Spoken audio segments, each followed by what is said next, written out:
Hey everyone, this is Triflic with Scapeshifters, and I'm here for a Merfolk primer for you guys.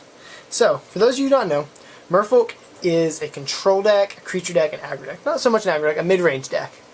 It works by using these Aether Vials here to power out creatures to beat up our opponents while being able to hold up answers to their threats.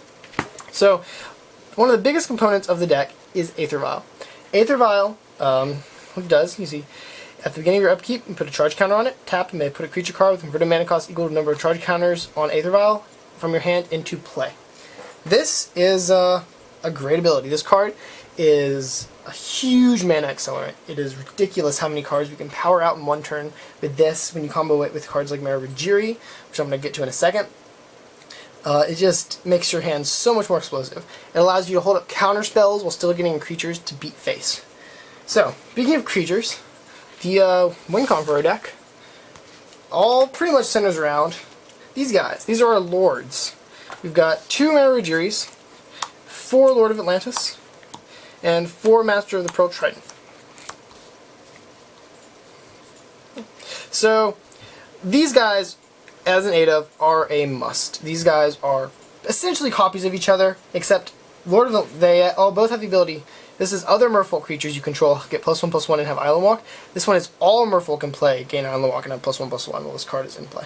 Or all other Merfolk, rather. Lord of Atlantis has very few versions with the correct text on it. Most of the old versions do not have him listed as a Merfolk, rather as a Summon Lord type that, he doesn't buff himself because he's not a Merfolk. This was errated later. And it's nasty, and every now and then you'll get people that say, oh, he's not a Merfolk, he doesn't get the buff. Yes, he's a Merfolk, he gets the buff. Merrow Reejerey down here, I'm only running 2 of them because of the 3 mana cost. It's really awkward in this deck. It works, it counteracts with Aether Vial, because we really want to have that really hard, large 2-drop spot in our curve. So we can leave our Aether Vials on 2 and power out creatures continuously. Taking them up to 3 for Merrow Reejerey is just, It's more of like, we're on 3 to get to 4 to get to Master of Waves. Its ability is really powerful though. It's when other Merfolk creatures you control get +1/+1, whenever you play a Merfolk you may tap or untap target permanent. That is huge. If you have 2 of these guys out, which is a little harder in this version, but you can play more. If you have 2 of them out, your lords are free. Your Cursecatchers net you 1 mana when you play them. You can tap an Aether Vial, put a lord into play a lord, untap your Aether Vial, put another lord into play with your Aether Vial. It just makes these really explosive starts. So basically you get these lords, you pump up all your other creatures, and you start to swing. So, speaking of other creatures, I'll go ahead and show those now. So, this is a pretty big stack, because these are all the other creatures that Merfolk plays. So first we've got 4 Master of Waves. This card is probably the best card in the deck. This is the card that made Merfolk good. This card is a beast, or good in Modern. Like, they don't play it in Legacy because they have Trinity and Nemesis. But this card is a beast. It gives elemental creatures you control +1/+1, which pumps up our Mutavaults.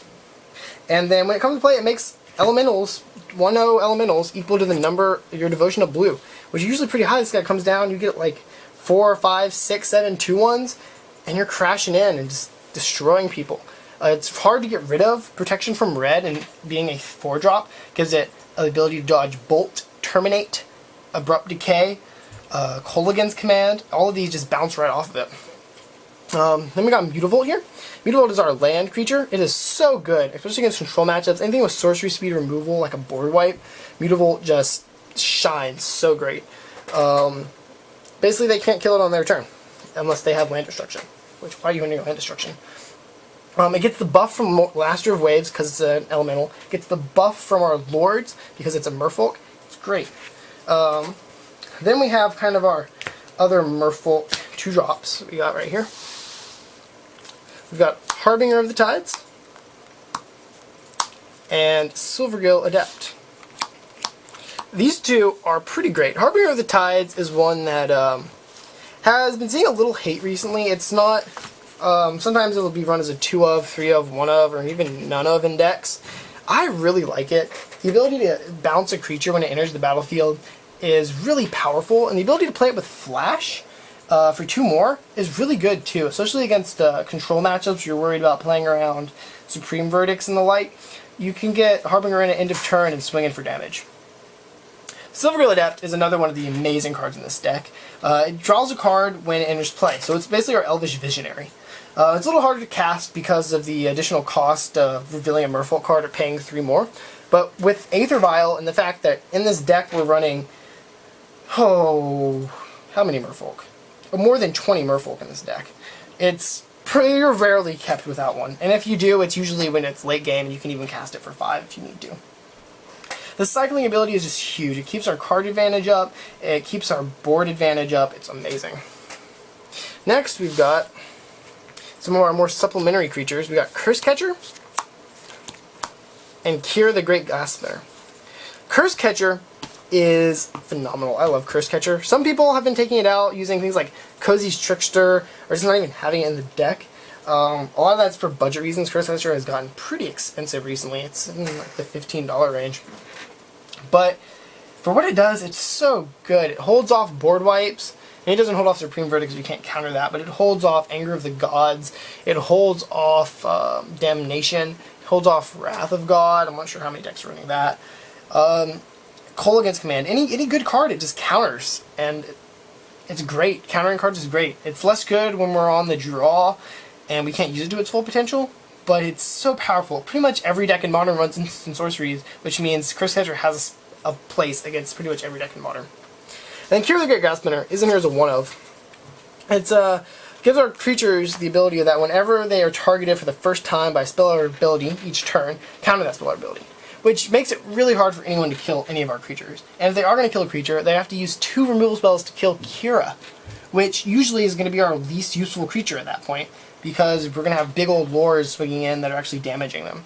Kira is basically, play Kira, and the next 2 removal spells your opponent draws are, exiled or something. Like, it's bonkers. And then sometimes it's nice you can, like, force them to use 2 removal spells to take out a lord, because they're going to lose if they don't. It's nasty. It's also good because it has flying, which gives a little added extra evasion.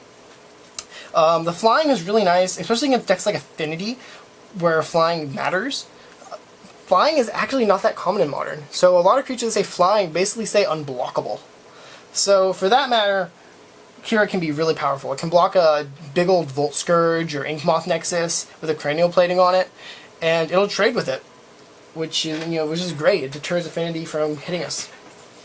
So speaking of evasion, another key aspect of this deck that a lot of people don't like is spreading seas. Back to our lords here. They each give our Merfolk Island Walk. Island Walk lets us attack without, or lets them not block because they have islands. So we make their lands islands. And in doing so, we cycle and add 1 devotion for our Master of Waves. The card is it's just solid. Being able to cycle a card like Silvergill Adept or Spreading Seas is really powerful. It makes our deck more consistent. It's basically a cantrip, but with an added effect. It cuts people off mana. It's really good against greedy 3-color decks like Jund, Abzan, the Coco decks, things like that need those colors. Spreading Seas takes them off. And it's just nasty. It's good against Tron. It's good against Eldrazi, even though Eldrazi's been nerfed pretty hard now that the ban's gone through. But it's just pretty brutal. Although against Tron, I found that it's not perfect, because it can be O-stoned away, and then suddenly their Tron lands are unlocked, and you're in a lot of trouble. But next we've got our spell package. So, our non-creature spell package rather. So we're going to have 2 Spell Pierce, 2 Vapor Snag, and 1 Dismember in the main. I like having 2 Spell Pierce. I like having some form of counter main board. I feel like Spell Pierce is the way to go. It's efficient, it's quick, it counters a fair amount of stuff. Like, creatures we're usually not worried with, because we have Vapor Snag, we have Dismember, we have Harbinger of Tides, we have blockers. We can get around creatures, or we have unblockable as well. So we can get around creatures pretty well. But things like Planeswalkers, counters Planeswalkers, Call against command, counters Call against command. It counters all those nasty cards we don't want to deal with. And it only costs 1 mana to do so, which is nice. Vapor Snag. Vapor Snag is a great, efficient card. It's really good against some of the decks we don't like to play against. It's really good against Affinity because, you know, Arcbound Ravager will fill up with tokens, with counters, and then you bounce it. You reset it, it's essentially dead at that point. Like, I mean, yeah, it definitely can replay it, but when they sacrificed 5 or 6 artifacts to make it huge and you bounce it, it's a huge hit.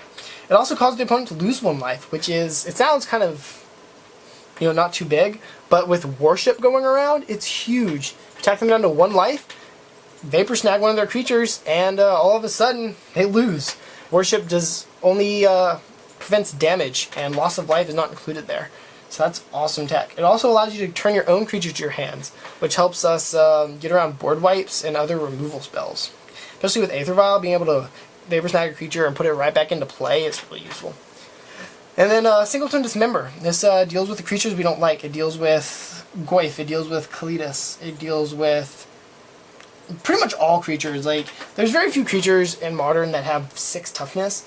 Off the top of my head, I can think of like Wormcoil Engine, Primeval Titan, and these are problems for the deck. They're not nice. Wormcoil Engine especially, because you know you can give something -5/-5 and trade with it with a Cursecatcher, but Wormcoil Engine is going to come back and vengeance its tokens. But it's still a great card. I'm only running 1 of because it's painful to cast. It is a 1 mana, colorless, kill most of the creatures in Modern, but it hurts to cast. So that's why I'm going to bring in 1 in the main board.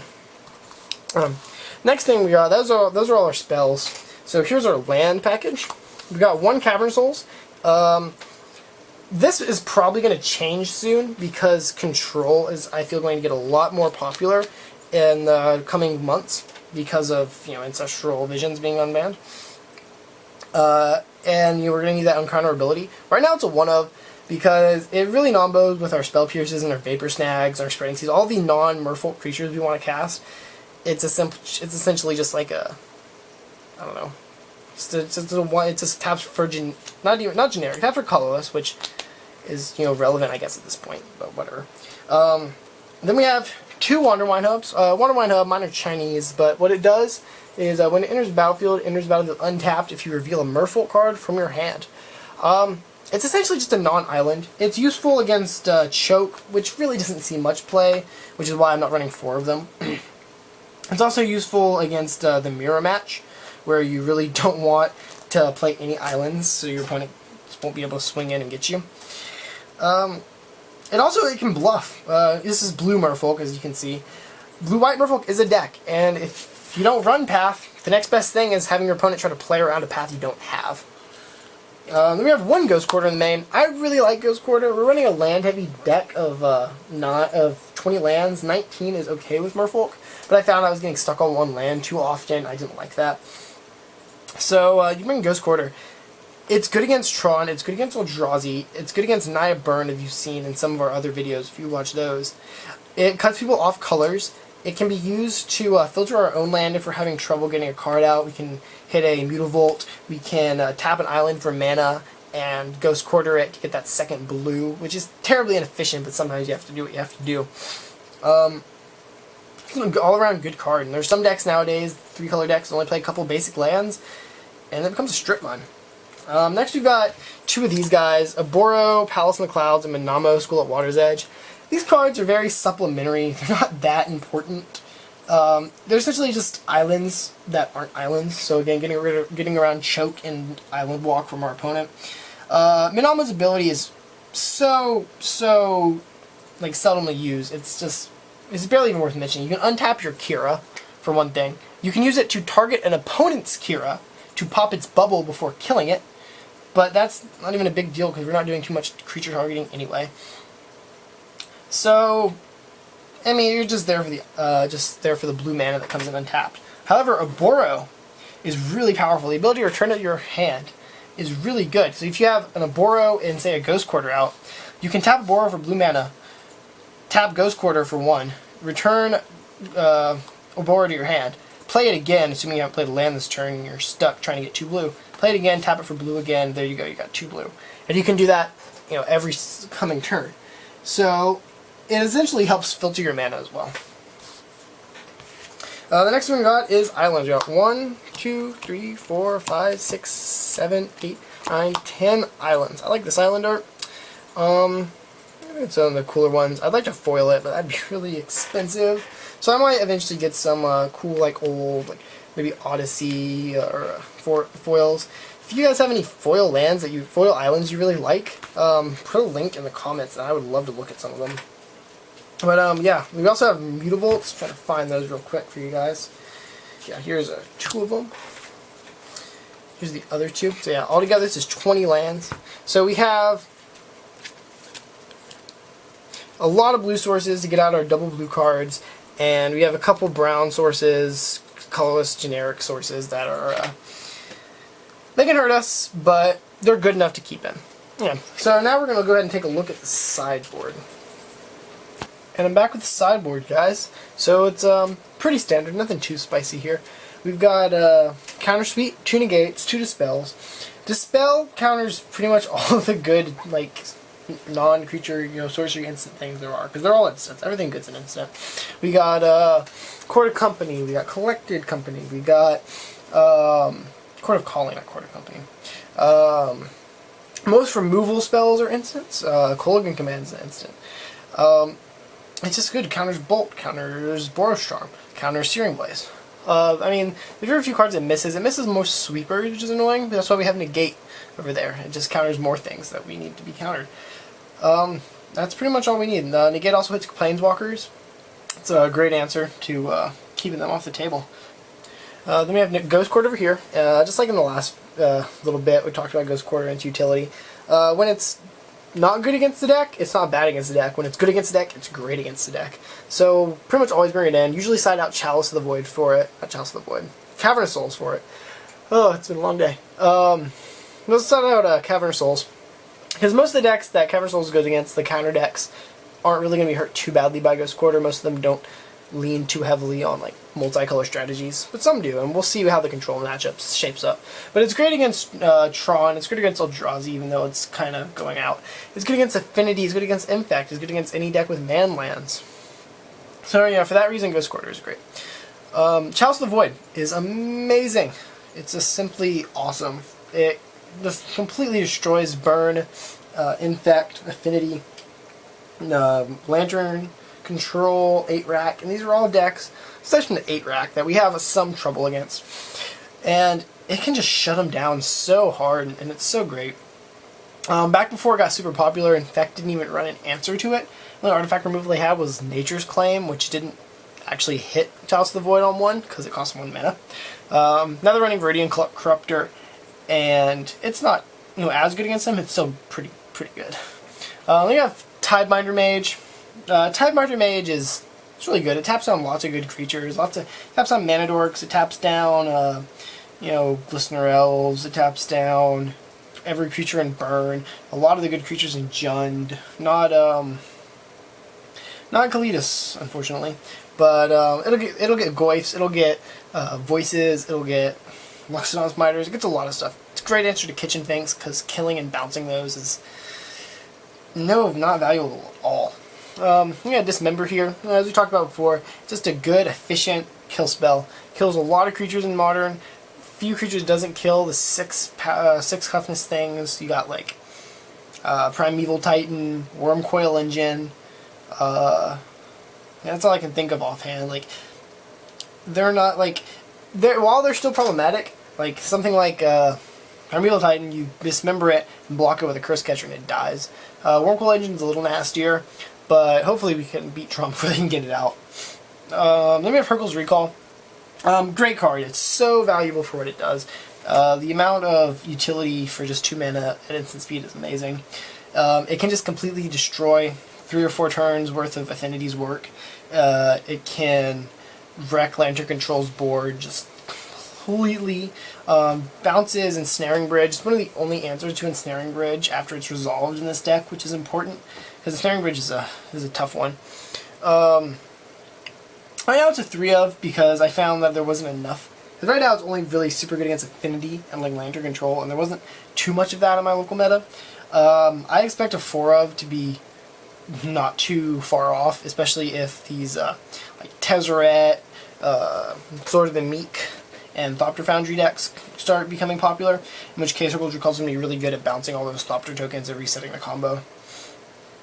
And then Gutshot over here. Gutshot is one I've been kind of messing around with recently. It's been seeing a lot more play of late. It's pretty solid against the Eldrazi decks, and kills Eldrazi Mimic really well, kills Eldrazi Obligator. Of course, these decks aren't going to be too popular or common anymore, but they're still going to be around. They're definitely still going to have some following.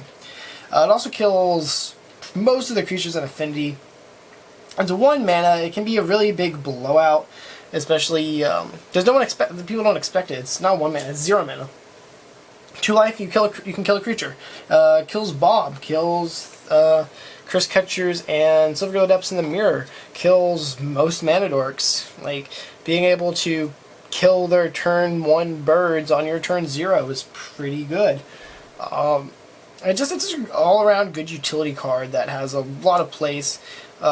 People don't expect it. Some Merfolk players are running it in the main board, ones that are fighting more Affinity and Eldrazi kind of decks, more collected chord style creature toolbox, and that is fine. Like, I've tried it in main board. It's not great for me because my meta is a lot of burn, and it's a lot of burn, a few Affinity decks, Jund, a few control variants. They used to be Twin. And it's all fine. Yeah, this is the sideboard. It's pretty stock. I don't really move like too much stuff in and out. Hurkyl's Recall can come in and out. I'd probably take away maybe, I don't know where it tells, maybe a Gutshot or a Ghost Quarter, depending on how the meta reacts. But yeah, there's our sideboard for Merfolk. This has been a Merfolk primer by me, Triflic, with the Scapeshifters. Let me know if there's any kind of cards you guys are running in your sideboard that I didn't go over or think about. Anything really good you guys like, any questions you have for me. Keep watching the channel for more stuff like this, more reviews, more top 10 lists. We're going to be cranking out the content for you guys. Keep watching, keep subscribing. You guys are doing great, and we're really liking having you guys watch our stuff. So thank you very much, and we'll be back soon with another video.